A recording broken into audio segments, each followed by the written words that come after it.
Assalamualaikum ayah. Waalaikumsalam warahmatullahi wabarakatuh. Bagaimana anak-anak? Sudah siap mendengar cerita hari ini? Sudah ayah. Ah, Oke anak-anak. Hari ini ayah akan menceritakan kisah tentang Kisah Nabi Daud alaihi salam. Nabi Daud alaihi salam diutus oleh Allah Subhanahu wa taala untuk memberikan peringatan kepada kaum Bani Israel yang hidup dalam kesesatan sepeninggal Nabi Musa alaihi salam dan Nabi Harun alaihi salam. Nabi Daud alaihi salam dikenal sebagai nabi yang pemberani dan juga taat beribadah. Salah satu puasa Nabi Daud adalah merupakan ibadah yang banyak dilakukan oleh umat Islam hingga saat ini. Ketaatan dan keberanian Nabi Daud sudah terlihat sejak ia muda, sehingga keberaniannya membuat Raja Tolut mengajaknya untuk ikut berperang.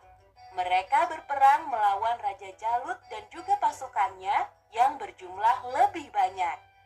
Raja Jalut dikenal juga dengan Goliat dan pasukan Filistin. Nabi Daud yang masih muda pun ikut berperang tanpa dibekali senjata besi. Ia hanya menggunakan ketapel. Tetapi atas izin Allah Subhanahu wa taala, Nabi Daud berhasil membunuh Jalut. Sejak saat itu, Nabi Daud menjadi orang yang dekat dengan Tolut. Nabi Daud selalu ikut dalam setiap peperangan dan ia selalu memenangkannya. Nabi Daud pun kemudian mengambil alih kerajaan yang dipimpin oleh Talut. Nabi Daud menjadi raja sekaligus menjadi nabi utusan Allah Subhanahu wa taala yang membawa risalah kenabian untuk mengesahkan Allah, melaksanakan sholat dan puasa.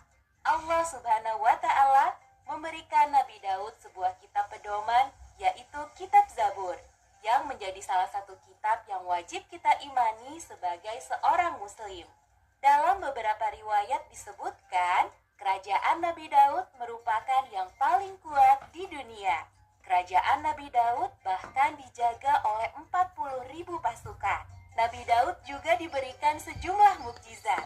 Beberapa di antaranya, ia memiliki suara yang merdu, sehingga suara itu dapat membuat burung hingga gunung ikut bertasbih bersama Nabi Daud. Selain itu, ia juga pandai berbahasa binatang. Nabi Daud meninggal dalam usia 100 tahun lebih 6 bulan. Ia kemudian dimakamkan di Baitul Maqdis.